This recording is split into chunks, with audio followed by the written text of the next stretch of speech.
Bonjour, dans cette vidéo, nous allons regarder ensemble le QCM information chiffrée 1 que vous aviez à faire pour la semaine dernière ou pour lundi, je ne sais plus. J'ai vu qu'il y a pas mal d'erreurs sur ce que vous avez fait, donc je voudrais vraiment que vous écoutiez attentivement le corriger, comment on répond aux différentes questions, que vous reveniez sur le cours, que vous repreniez les vidéos de cours, que vous repreniez les exercices des fiches, et à la suite de ça, je mettrai un nouveau QCM en espérant que vous aurez tous juste. Alors allons-y. Première question, le salaire de Mélissa est passé de 1625 euros à 1638 euros, pardon. Il a augmenté de, et là on a différentes réponses possibles concernant des pourcentages. Donc là on demande, on veut connaître un pourcentage d'augmentation, un pourcentage d'évolution qui est positif puisque ça augmente. On a une quantité qui évolue, qui augmente. Et bien pour avoir le pourcentage d'augmentation, il faut utiliser les formules du cours, mais bien comprendre à quoi elles servent. On veut d'abord connaître l'augmentation brute, qu'on appelle variation absolue. De combien le salaire a augmenté réellement, en euros? Eh bien, on fait le salaire final, le nouveau salaire, moins le salaire initial. Donc c'est la formule V1 moins V0. Vous voyez, je vous remontre l'encart de cours qu'il y avait en haut de la page 96 pour la fiche 79, où il y avait tous les rappels de cours. Lors d'une évolution, la variation absolue, c'est la différence entre la valeur finale V1 et la valeur initiale V0. Voilà, variation absolue V1 moins V0. Ici, on fait donc 1638 moins 1625, ce qui fait 13. Donc le salaire de Mélissa a augmenté de 13 euros. Donc c'est pas 13%, c'est 13 euros. Mais nous, on veut les pourcentages. Le pourcentage, c'est une proportion. Il faut ramener cette augmentation absolue à, il faut la comparer à la valeur initiale du salaire. C'est ce qu'on appelle la variation relative. La variation absolue, c'est 13 euros, 13, mais il faut la diviser par la valeur initiale de la quantité, ici le salaire. Il faut diviser par V0. Donc il faut faire 13, V1 moins V0, divisé par le salaire initial qui était de 1625. Donc on fait 13 divisé par 1625. Et vous trouvez 0,008. 0,008. Ça, c'est la variation relative qui est une proportion. Ce n'est pas exprimé encore en pourcentage. Pour l'exprimer en pourcentage, il faut multiplier par 100. Il faut ramener avec il faut réécrire ce nombre avec un dénominateur de 100 et le numérateur, ce sera le pourcentage cherché. Donc 0,008, en fait, ça fait 0,8 divisé par 100. Vous voyez, on multiplie par 100, donc ça fait enlever les deux zéros qui sont derrière la virgule, et donc on trouve 0,8. Voilà, c'était la bonne réponse, 0,8%. Passons à la question suivante. Dans un lycée, il y a 1380 élèves, dont 40% de filles, et on demande le nombre de garçons. Donc là, on vous donne la proportion de filles en pourcentage. À partir de cette proportion, on peut connaître le nombre exact de filles. Comment on fait ça? Eh bien, je vous remontre l'encart de cours en haut de la page 95. Donc quand vous avez une population de référence ici, la population de référence, c'est le nombre d'élèves, c'est les élèves dans le lycée, 1380, et une sous-population, ici, c'est les filles. Alors, on voudra le nombre de garçons, mais si on connaît les filles, on connaît le nombre de garçons. Donc les filles, c'est une sous-population.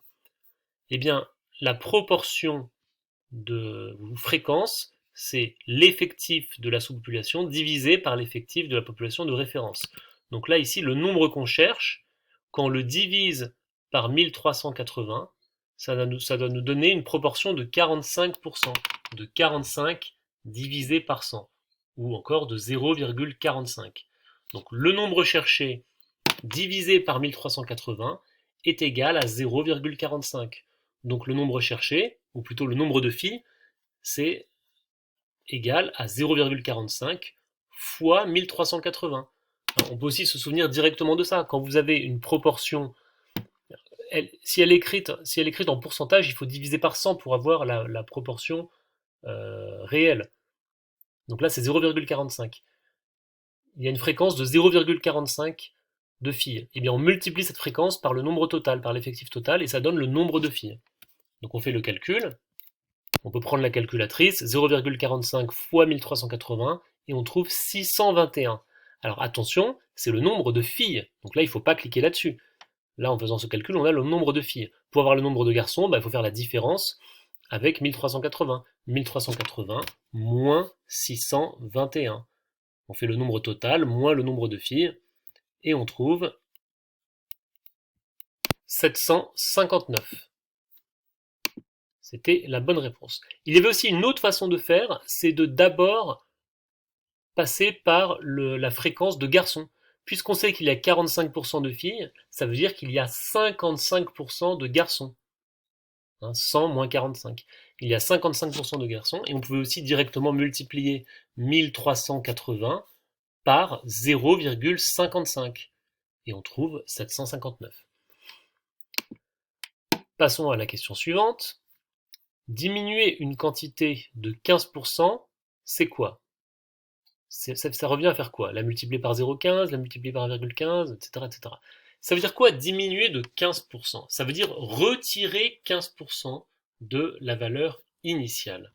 On demande, ça revient à multiplier par quoi? Donc en fait, on cherche le coefficient multiplicateur qui correspond à cette évolution.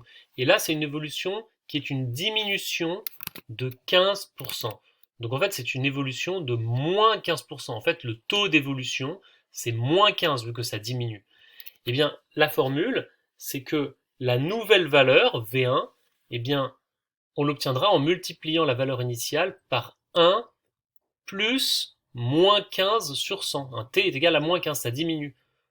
Donc là, regardez l'exemple ici, diminuer un nombre de 5%, c'est le multiplier par 1 moins 0,05. Donc là, c'est pareil, il faut bien voir que le t, ça peut être positif ou négatif, suivant que c'est une augmentation ou une diminution. Là, c'est une diminution, donc en fait, on prend moins 15 ici. On fait 1 moins 15 sur 100. Et 15 sur 100, ça fait 0,15. Et donc 1 moins 0,15, ça fait 0,85. Donc le coefficient multiplicateur, c'est 0,85. Ici, on doit multiplier par 0,85. Pour donner, si vous êtes un peu perdu avec ça, partez du principe que vous pouvez fixer n'importe quelle valeur initiale. Et le plus simple, c'est de prendre une valeur qui vaudrait 100.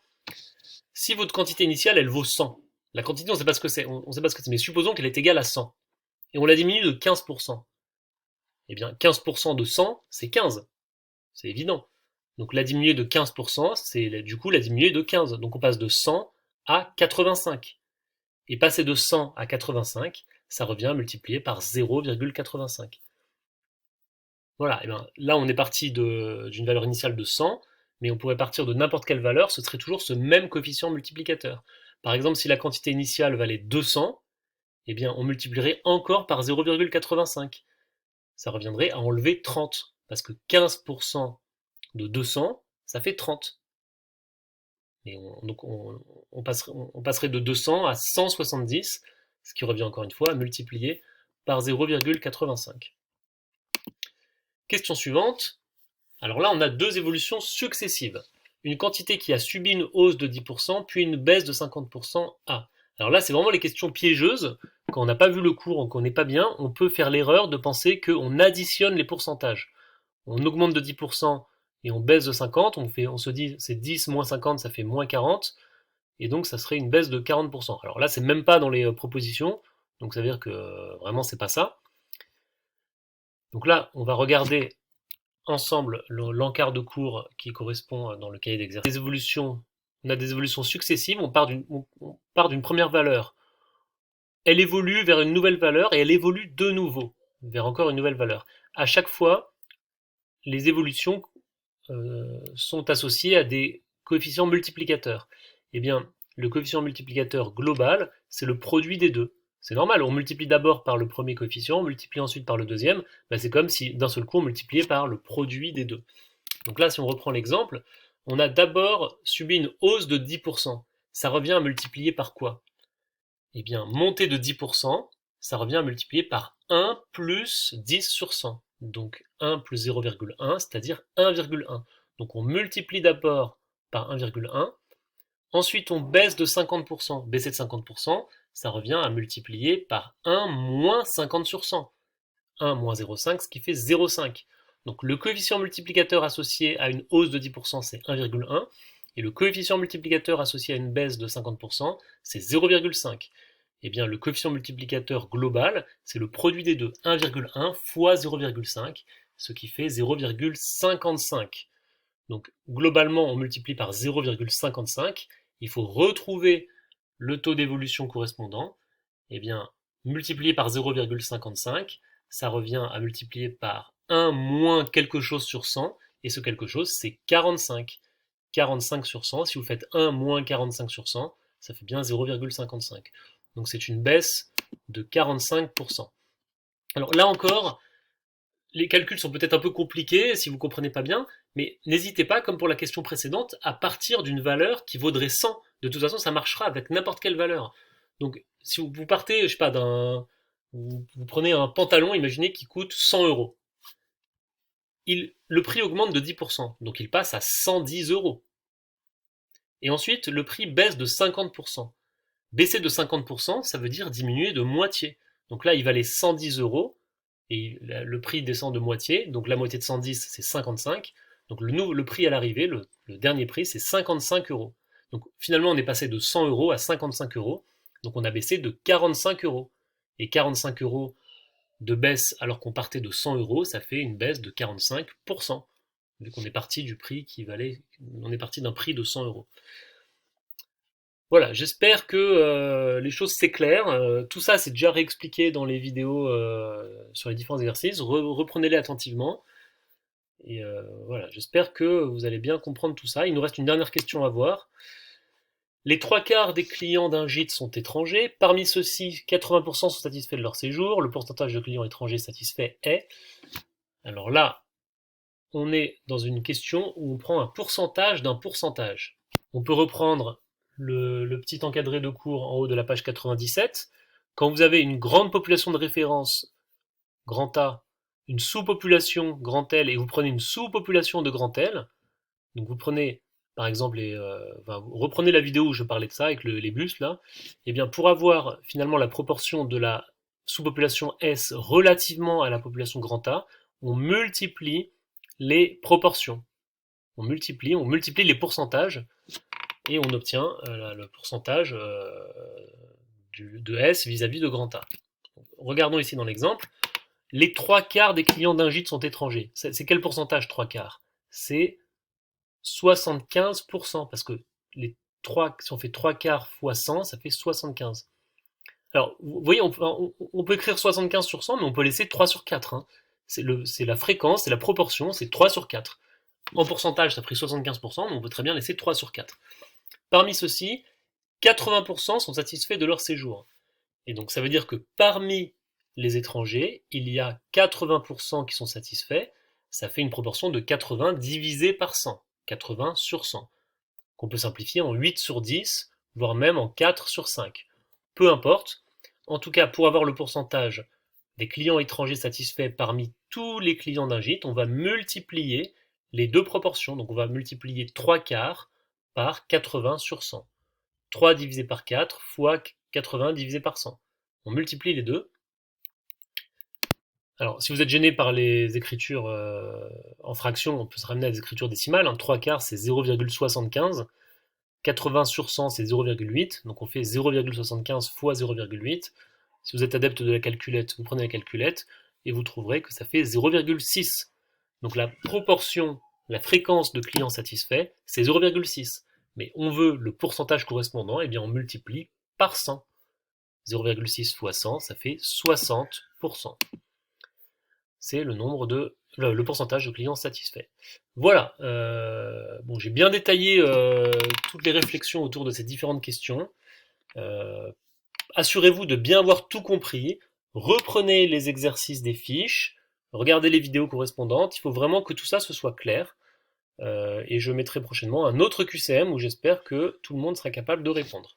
Je vous remercie.